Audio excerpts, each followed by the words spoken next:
Look, with the Kindle Oasis going out of stock recently, I think the best alternative for most people is buying the Kindle Paperwhite, but there are a lot of people out there who really rely on the Oasis for certain features. Maybe it's the physical page turn buttons or the ergonomic design, and for these folks, I do have the perfect device in mind. In today's video, I'm going to introduce you to the Onyx Books page. Now think of the page as an e-reader with all the little features and updates that the Kindle Oasis should have gotten over the past 5 years. I really think it's the newest version of the Oasis that we will ever get, and I have to say, out of all the other books devices that I've been using, this is the first one that I've used that is really not making me miss my Kindle at all. Now the first thing I want to talk about is the buying experience of the page. As with all the other Onyx Books devices, getting this device is not always as easy as it seems. As of right now when making this video, it's actually sold out, but just a couple weeks ago it wasn't, so the inventory is fluctuating quite a bit, and Onyx Books is a Chinese company, so the stock usually comes from overseas. They do have warehouses across Europe and the US,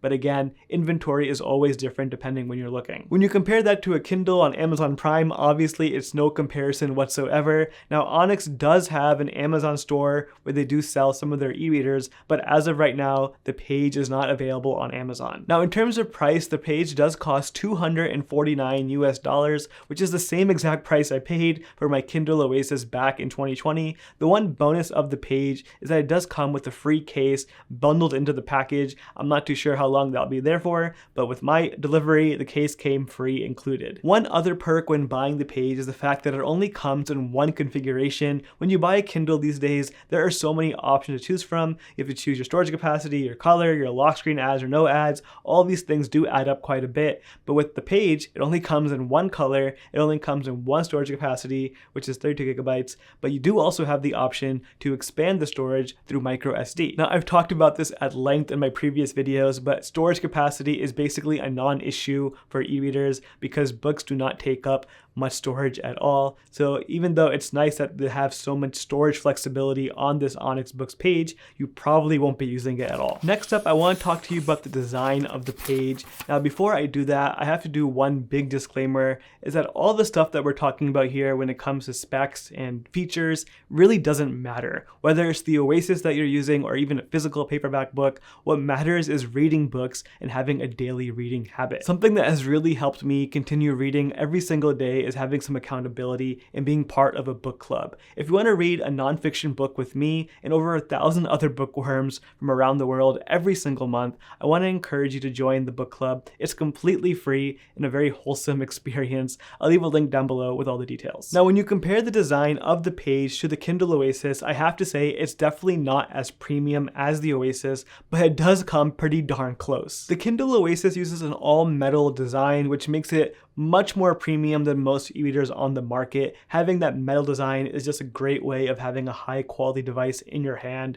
Now with the page, they are using plastic and not metal, but I gotta say, the plastic does not feel very cheap. In fact, I think the plastic that they use is actually pretty good all around. I love how it's completely flush. On the Oasis, on the back of the device, you have this hump kind of thing going on. On the page, you don't have that at all, but you still have that same large bezel on the side to rest your hand on and hold it very ergonomically. I guess the best way I can put it is the page just feels a bit more modern and sleek compared to the Oasis. And speaking of modern, the page also has USB-C for charging, whereas the Oasis still has micro USB. And I honestly gotta say, if Amazon just added USB-C to the Kindle Oasis, I guarantee you they could have continued selling that thing, but they didn't do that. So on the page, I'm just very grateful that we're finally on USB-C. While we're on the topic of USB-C, I gotta say the battery on the page has been just fine. I've used it for a few weeks and I haven't had any battery issues. I've only charged it once, so the battery life on the page is great, whereas I know the Oasis, I've had several people tell me that the battery dies very quickly. Now, two other very notable things I want to mention about the page is you also have built-in speakers. Now this is great for using text-to-speech, so things like audiobooks even. Having those speakers is very handy for an e-reader, and you also have a built-in microphone, which I actually love using for voice notes when taking notes while reading. Now I do want to take a quick moment to really focus focus in on these page turn buttons. For a lot of people, they are super important, whether it's for accessibility reasons or it's for convenience and comfort. A lot of people buy these kind of devices just for the physical buttons. Now, I will say very clearly and directly upfront, the Kindle Oasis, in my opinion, has the best page turn buttons that I've ever used on any e-reader, and that still holds true when you compare it against the Page. The Page has these plasticky buttons. They don't really feel soft or comfortable when you press them, and they're also connected together, so there is not much of a gap between them, whereas the Oasis, it's more of a soft rubbery feel, and there's a clear gap between the buttons. Now, putting that physical design and feeling aside, the page turn buttons work very well. I haven't had any issues when using them, and I can't say the same for other e-readers. For example, the Libra 2 by Kobo has page turn buttons, but that button doesn't always work for me in the way that I would want it to. For some reason, certain parts of the button just don't work. But on the Page, I haven't had any issues with the page turn buttons. I've used it for 2 weeks plus now, and I've been using it just fine, almost exclusively with the page turn buttons. Now, we'll be talking more about this in just a moment, but the Page also is running Android, which means you can download several different apps. And in the settings, you can actually configure these page turn buttons to different things. So for some apps, you might want them to be volume control buttons, while in other apps, you'll want them to be page turn buttons or just for scrolling. There's a lot of flexibility with these buttons. Moving right along, let's talk about the most important part of this device, and that is the screen and display quality that they have. They are using an E-Encarta 1200 display, which is the same exact display technology that is being used in the Kindle Paperwhite, which came out in 2021. Now, for context, the Kindle Oasis came out in 2019, so the device actually has an older screen compared to this, and you can definitely tell a small difference between these two devices. It's not the biggest difference in the world, but there is a slight increase in contrast and screen quality. It just feels a bit sharper and a bit more responsive.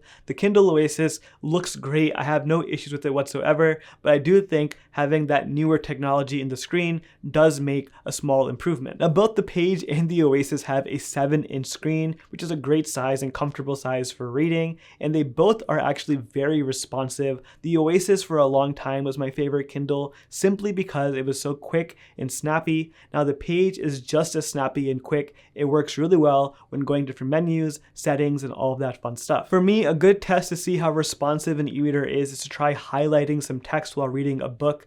Now, I think the Oasis does a better job at highlighting. The Kindle software just works so seamlessly when it comes to highlighting text in Kindle books, but the Page doesn't do half bad. Highlighting is very comfortable. It works. It can be sometimes a little laggy, and going between pages could be a bit tricky at times, but it works very well, and it's light years ahead of the many other e-readers I've used when it comes to highlighting text. Now, the screen of the Page also has different display modes. Now, unlike the Kindle, where you cannot change the mode of the screen, on the Page, depending what you're doing, you may want to change to a faster mode or a more high quality mode. It all depends on the app that you're using. When you're reading a book, for example, you want to have the highest quality of text that you can, but if you're using an app like Readwise Reader and you're scrolling through your feed or your library of articles that you want to skim through, having a faster display mode would be very helpful for easy navigation. And the last thing I want to mention about the screen is it does have adjustable warm light, which I think is an essential feature